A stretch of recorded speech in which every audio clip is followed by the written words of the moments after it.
Good morning and welcome to a regular meeting of a panel of utility commissioners and staff of the Public Utilities Regulatory Authority held today, Wednesday, August 7th at 10 a.m. by remote teleconference.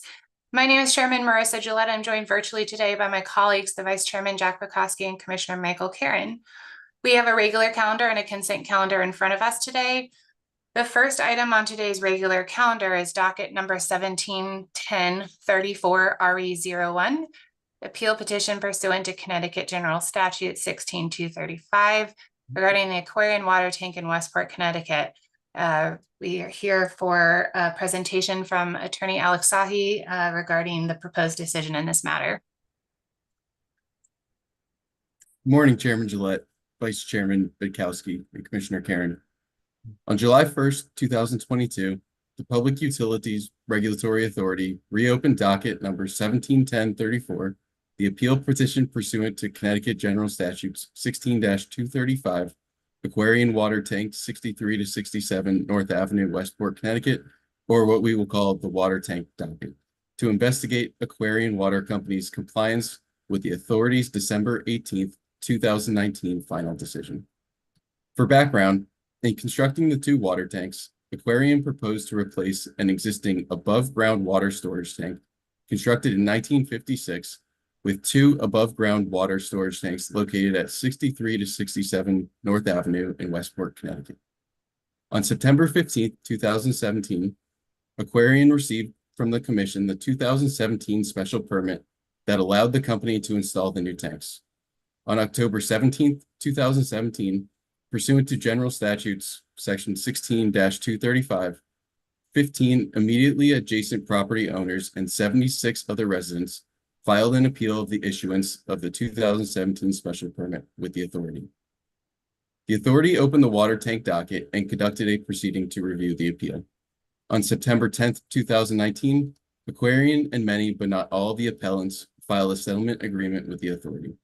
On December 18th, 2019, the authority issued the water tank decision approving the settlement agreement and affirming the issuance of the 2017 special permit, subject to 4 orders. On June 9th, 2022, Smart Water Westport, or SWW, filed motion number 24 in the water tank docket requesting that the authority reopen the docket to conduct an investigation. On July 1st, 2022, the authority reopened the water tank docket to address the allegations made by SWW in motion number 24, limiting the scope of this proceeding to an investigation of Aquarian's compliance with the 4 orders in the water tank decision. Through the course of its investigation, the authority determined that Aquarian substantially complied with the water tank decision, with minor violations of the authority's orders. Order number 1 required Aquarian to comply with the special permit conditions as further modified by the underlying docket decision. In total, there were 21 conditions contained within the special permit. Of these conditions, the investigation concluded in finding that there were 3 minor violations. First, on October 5th, 2020, and on August 2nd, 2022, a construction vehicle's backup warning alarm went off before 7 a.m. on a weekday, failing to comply with conform special permit condition 3 and therefore violating order number 1. However, each time, Aquarian immediately notified the contractors to stop work and to make corrective actions. Second, landscaping for the project was completed on September 27th, 2022, 13 days after the deadline to complete all work on September 14th, 2022, meaning Aquarian failed to comply with this requirement of conformed special permit condition number 7, therefore violating order number 1. However, this delay is nominal.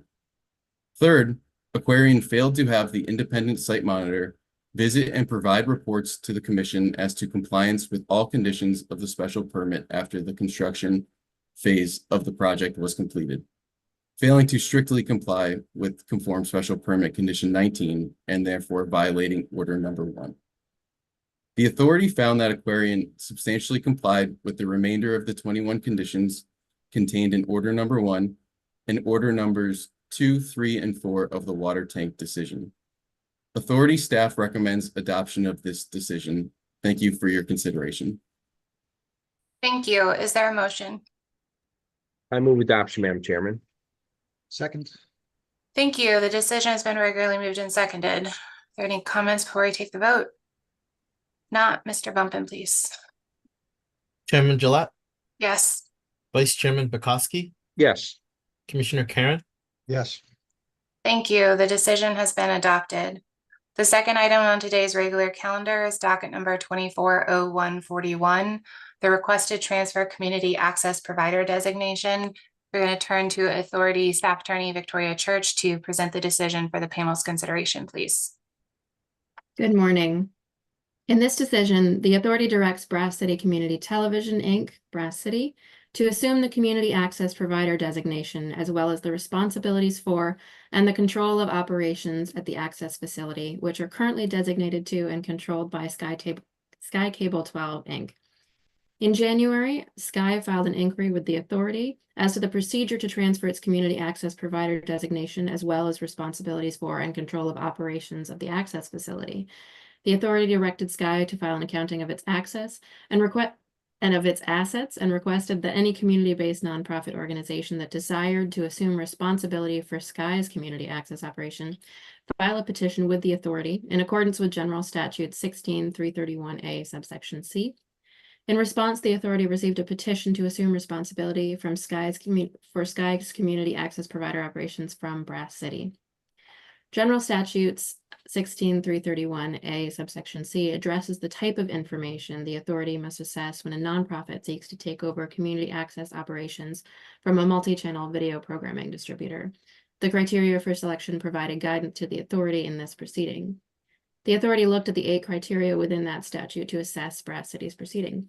The criteria include, among other things, the recommendations of the advisory council in the municipalities in the franchise area, the operating plan submitted by the organization's experience in community access programming, the organization's proposed budget, and the organization's procedures to ensure compliance with federal and state law. A review of the record and the materials in this docket demonstrate that Brass City is well equipped to assume community access provider duties as Sky winds down its operations. As a result, the authority directs Brass City to assume the community access provider designation, as well as the responsibilities and control for operations at the access facility. The authority further directs Sky to work with Brass City to effectuate a smooth transfer of operations and assets. The authority staff recommends adoption of the decision to the panel. Thank you for your consideration. Thank you, Attorney Church. Is there a motion? I move adoption, Madam Chairman. Second. Thank you. The decision has been regularly moved and seconded. If there are no comments, so I'll ask Mr. Bumpin to please take the roll. Chairman Gillette, Yes. Vice Chairman Bukowski, Yes. Commissioner Karen, Yes. Thank you. The decision has been adopted.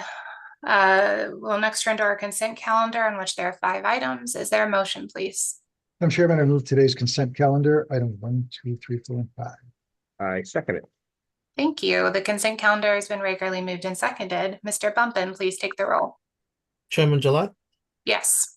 Vice Chairman Bukowski, Yes. Commissioner Karen, Yes. Thank you. The consent calendar has been adopted in full. We have reached the end of today's agenda. We will adjourn and reconvene next Wednesday, August 14th at 10 a.m. by remote teleconference for our next regular meeting.